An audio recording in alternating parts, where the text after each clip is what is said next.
സങ്കീർത്തന പുസ്തകത്തിൽ പറയുന്നു, അവൻ ആറ്റരികത്ത് നട്ടിരിക്കുന്നതോ തക്ക കാലത്ത് ഫലം കായ്ക്കുന്നതോ ഇലവാടാത്തതുമായ വൃക്ഷം പോലെയും ഇരിക്കും.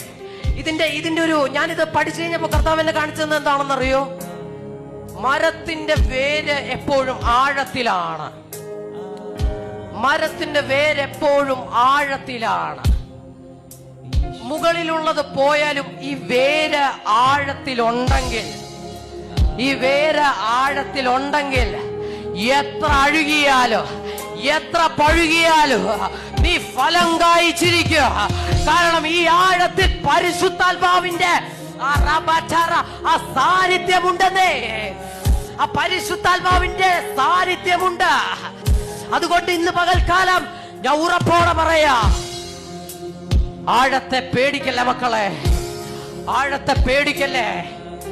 ആഴം നിനക്കായി വെച്ചിരിക്കുന്ന അനുഗ്രഹമാണ്. ഈ ആഴത്തിൽ നിനക്കൊരു അനുഗ്രഹം വെച്ചിട്ടുണ്ട്. ധൈര്യത്തോടെ ഭീതിപ്പെടുത്തുന്ന ആത്മാക്കളെ, ഭീതിപ്പെടുത്തുന്ന ഇരുട്ടിനെ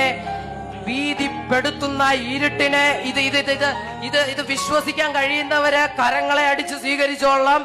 ഭീതിപ്പെടുത്തുന്ന ഇരുട്ടിനേക്കാൾ ധൈര്യപ്പെടുത്തുന്ന വെളിച്ചമായ കർത്താവ് നിങ്ങൾക്ക് വേണ്ടി പ്രവർത്തിക്കുകയാണെന്ന് പറയാ.